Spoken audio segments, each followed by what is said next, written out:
एक गांव में एक बहुत ही ज्ञानी पंडित रहता था। एक दिन उसे अपने बचपन के दोस्त की बहुत याद आ रही थी, जो कि पास के ही एक गांव में रहता था। उसने अगले ही दिन अपने दोस्त के घर जाने के लिए सारी तैयारियां कर ली और वह निकल पड़ा। उसका दोस्त बचपन से ही गूंगा और एक पैर से अपाहिज था। उसके दोस्त का घर बहुत ही दूर था, क्योंकि रास्ते में कई छोटे छोटे गांव पड़ते थे। कुछ दूर चलते चलते उसकी मुलाकात एक व्यक्ति से होती है, जो उसके साथ ही चल रहा था। उस व्यक्ति को देखकर पंडित मन ही मन बहुत खुश हुआ, यह सोचकर कि अब उसका सफर आसानी से कट जाएगा। बात की शुरुआत करने के लिए उस पंडित ने उस व्यक्ति से उसका नाम पूछा, तो उसने अपना नाम धर्मराज बताया। यह नाम सुनकर पंडित को कुछ अजीब सा लगा, लेकिन उसने नाम के विषय में कुछ और पूछना ठीक नहीं समझा। दोनों धीरे धीरे साथ में चल रहे थे। तभी रास्ते में एक गांव आया। गांव का प्रवेश द्वार आते ही धर्मराज ने पंडित से कहा, तुम आगे चलो, मुझे इस गांव में एक बहुत जरूरी काम करना है, मैं तुमसे आगे मिलता हूँ। पंडित ने कहा, ठीक है। कुछ ही देर बाद उस गांव में खबर फैली कि एक व्यक्ति को सांड ने अपनी सींग से मार दिया है। जैसे ही सांड ने उस व्यक्ति को मारा, ठीक कुछ ही देर में धर्मराज पंडित के पास आ गया। फिर दोनों चलना शुरू कर देते हैं और चलते चलते एक दूसरे गांव के द्वार पर पहुंच जाते हैं। उस गांव के बाहर एक बड़ा और भव्य मंदिर बना हुआ था। वहां पर विश्राम करने और रुकने की बहुत अच्छी तरीके से व्यवस्था की गई थी। पंडित ने सोचा कि क्यों ना आज रात में यहीं आराम कर लूं। दोस्त का घर भी दूर है और रात भी काफी हो गई है। सुबह में अब बाकी के यात्रा जारी करूंगा। पूरे दिन चलते चलते थक भी चुके हैं और भूख भी लग रही है। भोजन करके यहीं पर विश्राम कर लेते हैं, फिर सुबह के समय आराम से आगे की यात्रा जारी करेंगे। धर्मराज ने कहा, ठीक है, मुझे भी इस गांव में किसी को कुछ जरूरी सामान देने जाना है। तुम भोजन करके आराम करो, मैं बाद में आकर भोजन कर लूंगा। इतना कहकर धर्मराज वहां से चला गया। लेकिन उसके जाते ही कुछ ही देर बाद उस गांव में धुआं उठता हुआ दिखाई देने लगा और देखते ही देखते पूरा गांव आग में जल रहा था। पंडित को यह सब देखकर बहुत ही हैरानी हुई और वह सोचने लगा कि धर्मराज जहां भी जाता है वहां कोई न कोई अनहोनी जरूर होती है, कोई तो बात जरूर है। लेकिन पंडित ने रात्रि में धर्मराज से कुछ भी पूछना ठीक नहीं समझा और सुबह तक का इंतजार किया। सुबह होते ही दोनों फिर से अपनी यात्रा शुरू कर देते हैं। कुछ देर चलने के बाद रास्ते में फिर से एक गांव आता है। इस बार धर्मराज ने फिर पंडित से कहा कि आप आगे चलिए, मुझे इस गांव में अपने मित्र से मिलने जाना है। मैं अपने दोस्त से मिलने के बाद आगे रास्ते में आपसे मिलूंगा। इतना कहते ही धर्मराज वहां से चला गया।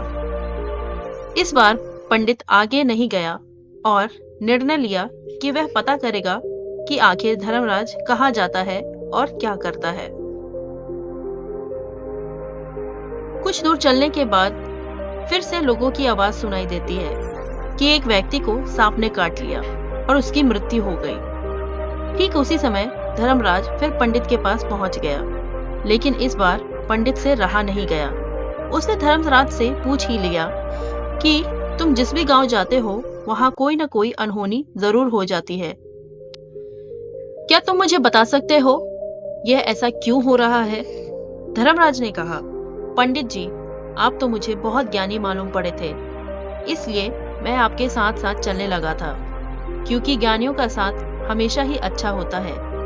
लेकिन आप तो मुझे अभी तक पहचान ही नहीं पाए कि मैं कौन हूँ। धर्मराज की बातें सुनकर पंडित ने कहा, मुझे समझ आ चुका है कि आप कौन हैं, पर फिर भी मुझे एक संदेह हो रहा है, इसलिए कृपया करके आप मुझे अपना परिचय दीजिए, तो मेरे लिए आसानी होगी। तब धर्मराज ने जवाब दिया कि मैं यमदूत हूँ और यमराज की आज्ञा से उन लोगों के प्राण हर लेता हूँ जिनकी उम्र पूरी हो चुकी है। वैसे तो पंडित को पहले से ही इस बात की आशंका थी। फिर भी धर्मराज के मुंह से ये बात सुनकर वह थोड़ा घबरा गया। लेकिन वह हिम्मत करके पूछता है कि अगर आप सच में यमदूत हैं तो मुझे यह बताइए कि अगली मृत्यु किसकी है। धर्मराज ने जवाब दिया, अगली मृत्यु तुम्हारे उसी मित्र की है जिससे तुम मिलने जा रहे हो, और उसकी मृत्यु का कारण भी तुम ही बनोगे। यह बात सुनकर पंडित दंग रह गया और सोचने लगा कि अगर सच में यह धर्मराज यमदूत हुआ तो उसकी बात भी सच होगी और उसके कारण मेरे बचपन के सबसे अच्छे दोस्त की मृत्यु हो जाएगी। तो सबसे अच्छा यही होगा कि मैं अपने मित्र से मिलने ही ना जाऊं। कम से कम मैं उसकी मृत्यु का कारण तो नहीं बनूंगा। धर्मराज ने मुस्कुराया और कहा कि तुम जो सोच रहे हो वो मुझे सब पता है। तुम्हारे अपने मित्र से मिलने ना जाने की नियति नहीं बदल सकती। तुम्हारे मित्र की मृत्यु तो जरूर होगी और वह कुछ ही पलों में घटित होने वाली है। ऐसी बातें सुनकर पंडित को बहुत झटका लगा, क्योंकि धर्मराज ने पंडित के मन की बात पढ़ ली थी, जो कि एक सामान्य व्यक्ति के लिए संभव नहीं है। अब पंडित को पूरी तरह यकीन हो चला था कि धर्मराज कोई और नहीं यमदूत ही है। वह बहुत ही घबरा गया। वह अपने मित्र की मृत्यु का कारण नहीं बनना चाहता था, इसलिए वह पलटकर अपने गांव की तरफ वापस जाने के लिए जैसे ही पीछे मुड़ा तो उसने देखा कि उसका मित्र तेजी से उसकी तरफ चला आ रहा है, जो कि पंडित को देखकर बहुत ही खुश दिखाई दे रहा है।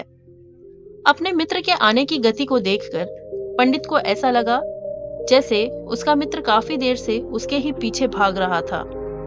लेकिन वह बचपन से ही गूंगा था और एक पैर से लंगड़ा भी था, इसलिए ना तो वह पंडित को आवाज देकर रोक पाया था और ना ही उस तक पहुंच पाया था। पर जैसे ही वह पंडित के पास पहुंचा, अचानक ही वह धरती पर गिर पड़ा और उसकी मृत्यु हो गई। यह देखकर पंडित हक्का बक्का रह गया। उसे समझ नहीं आ रहा था कि आखिर ऐसा हो कैसे गया। धर्मराज पंडित को देखकर समझ गया कि उसके मन में कई सवाल आ रहे हैं और वह निशब्द क्यों है। धर्मराज ने कहा, तुम्हारे मित्र ने पिछले गांव में ही तुम्हें देख लिया था और मैं वहीं से तुम्हारा पीछा कर रहा था। लेकिन गूंगा और लंगड़ा होने की वजह से वह तुम तक पहुंच नहीं पाया, ना ही तुम्हें आवाज दे पाया। उसने अपनी पूरी ताकत लगाकर तुम तक पहुंचने का प्रयास किया, लेकिन बुढ़ापे में बचपन जैसी ताकत नहीं होती, इसलिए हार्ट अटैक होने की वजह से उसकी मृत्यु हो गई। क्योंकि वह तुमसे मिलने के लिए अपनी सारी सीमाओं को तोड़कर तुम्हारे पीछे भाग रहा था, इसलिए अपने मित्र की मृत्यु का कारण भी तुम ही कहलाओगे। लेकिन पंडित एक ज्ञानी व्यक्ति था। वह यह भी जानता था कि मृत्यु पर किसी का वश नहीं है, सबको एक ना एक दिन मरना ही है। यह सोचकर उसने अपने आप को संभाल लिया, पर अचानक ही पंडित के मन में अपनी मृत्यु के बारे में जानने की इच्छा हुई। इसलिए उसने धर्मराज से पूछा, जब मृत्यु मेरे दोस्त की होनी थी तो तुम शुरू से ही मेरे साथ क्यों चल रहे थे? यह प्रश्न सुनकर धर्मराज जोर से हंसा और बोला, मैं तो हर पल हर क्षण सभी के साथ चलता हूँ, किंतु लोग पहचान नहीं पाते, क्योंकि लोग अपनी ही समस्याओं में इतने उलझे रहते हैं कि किसी और चीज के बारे में सोचने, समझने या उसे देखने का समय ही नहीं होता। पंडित ने कहा, तो क्या तुम ये बता सकते हो कि मेरी मृत्यु कब, कहाँ और कैसे होगी? धर्मराज ने कहा, हालांकि किसी भी सामान्य जीव के लिए अपनी मृत्यु के बारे में जानना ठीक नहीं है, क्योंकि कोई भी जीव हो वो अपनी मृत्यु के बारे में जानकर बहुत ही दुखी हो जाता है।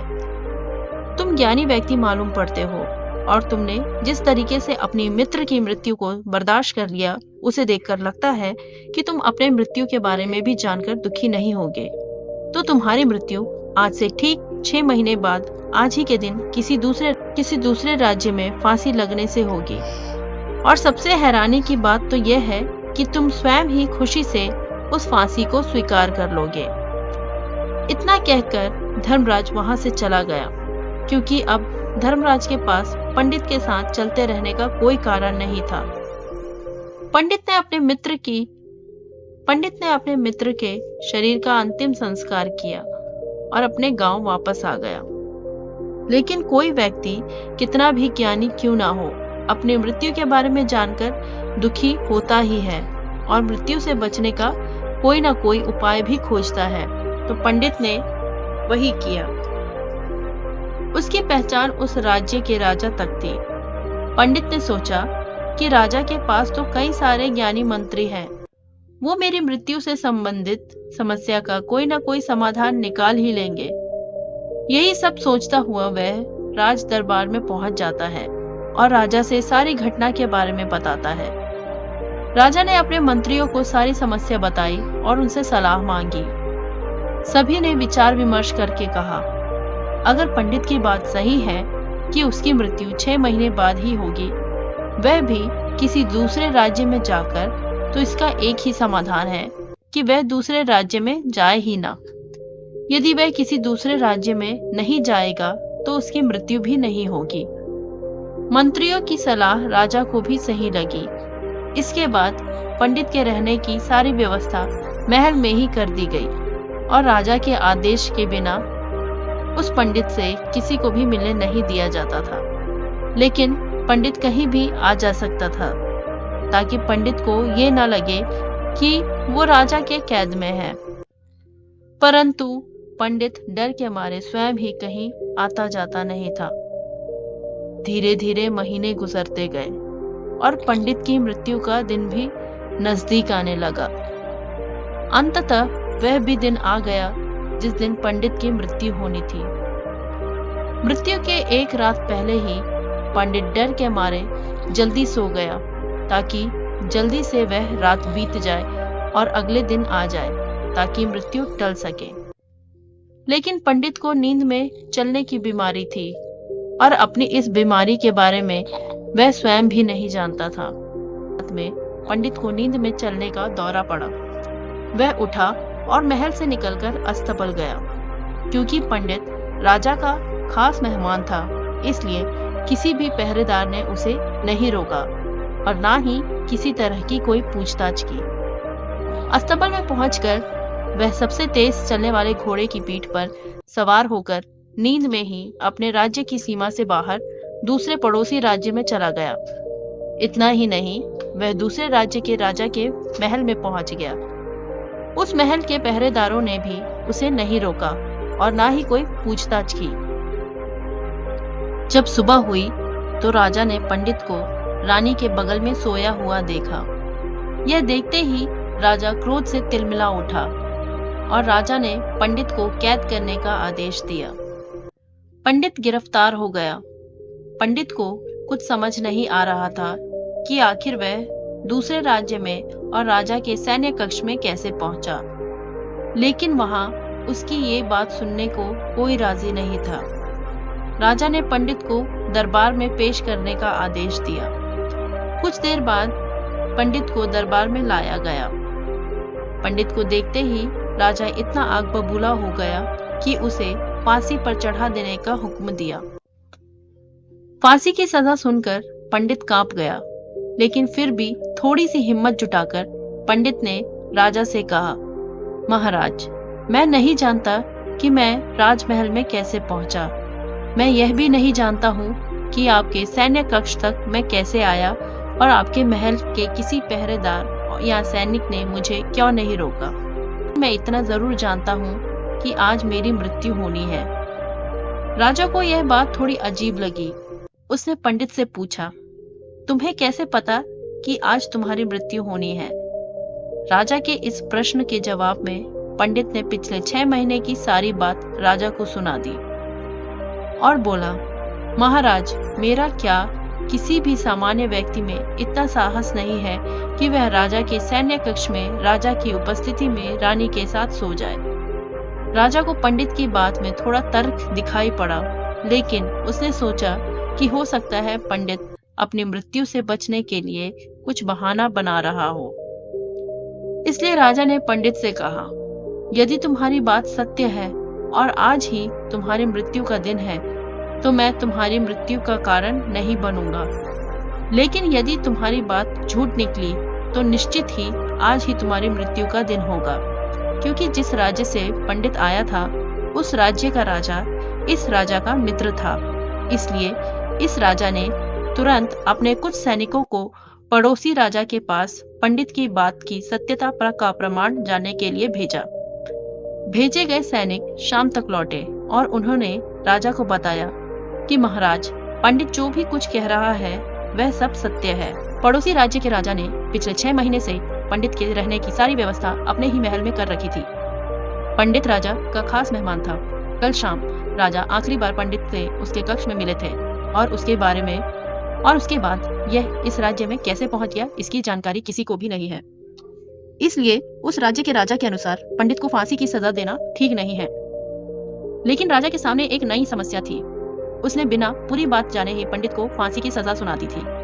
इसलिए अगर पंडित को फांसी नहीं दी जाती तो राजा के वचन का अपमान हो जाता, और अगर राजा की बात का मान रखा जाए तो बेवजह एक निर्दोष व्यक्ति की मौत हो जाएगी। राजा ने अपने सभी मंत्रियों से इस बारे में सुझाव मांगा। तो मंत्रियों ने राजा को सुझाव दिया कि महाराज, पंडित को एक कच्चे सूत के धागे से फांसी लगवा दी जाए। इससे आपके कथन का मान भी रह जाएगा और कच्चे सूत के धागे से पंडित को फांसी भी नहीं होगी, उसके प्राण बच जाएंगे। राजा को मंत्रियों का यह सुझाव पसंद आया और उसने ऐसा करने का आदेश दे दिया। पंडित के लिए कच्चे सूत के धागे से फांसी का फंदा बनाया गया और नियम के अनुसार पंडित को फांसी पर चढ़ाया जाने लगा। सभी लोग बहुत खुश थे कि ना तो पंडित मरेगा और ना ही राजा का वचन खाली जाएगा। पंडित को भी पूर्ण विश्वास था कि ये सूत के धागे से तो उसकी मृत्यु हो ही नहीं सकती। इसलिए पंडित फांसी पर चढ़ने के लिए तैयार हो गया। जैसा कि धर्मराज ने भविष्यवाणी की थी कि तुम खुद ही अपनी फांसी को स्वीकार करोगे, लेकिन जैसे ही पंडित को फांसी दी गई, सूत का धागा तो टूट गया, लेकिन टूटने से पहले उस धागे ने अपना काम कर दिया था। पंडित के गले की एक नस सूत के धागे के झटके से कट चुकी थी और पंडित जमीन पर पड़ा तड़प रहा था। उसी पल उसके गले से खून की फुहार निकल रही थी और देखते ही देखते पंडित का शरीर पूरी तरह शांत हो गया। सभी लोग आश्चर्यचकित थे और पंडित को मरता हुआ देख रहे थे। किसी को विश्वास नहीं हो रहा था सूत के धागे से भी किसी इंसान की मृत्यु हो सकती है, लेकिन घटना तो घट चुकी थी। नियति ने अपना काम कर दिया था और धर्मराज की भविष्यवाणी सच हो चुकी थी। जैसा कि श्रीमद् भागवत गीता में भगवान श्री कृष्ण ने कहा है, जो होना होता है वह होकर ही रहता है। चाहे हम कितने भी उपाय कर ले या प्रयत्न कर ले, होने को कोई नहीं टाल सकता। शायद ईश्वर ने हमें अपना भविष्य जानने की क्षमता इसीलिए नहीं दी है ताकि हम अपना जीवन अपने तरीके से जी सके। नहीं तो हर इंसान इस डर में जिएगा कि उसका अंत बस आने ही वाला है। अगर पंडित ने धर्मराज से अपनी मृत्यु के बारे में ना पूछा होता तो वह 6 महीने तक राजा के महल में कैद रहकर डर डर के जीने के बजाय अपनी जिंदगी को अपने तरीके से जीता और अपने जीवन को बेहतर बनाने की कोशिश करता। तो दोस्तों, उम्मीद करती हूँ कि आपको इस कहानी से एक अच्छी सीख मिली होगी। यह कहानी आपको कैसी लगी हमें कमेंट बॉक्स में कमेंट करके जरूर बताएं और इस वीडियो को अपने दोस्तों तक जरूर शेयर करें ताकि उन्हें भी इस कहानी से कुछ सीख मिले। धन्यवाद।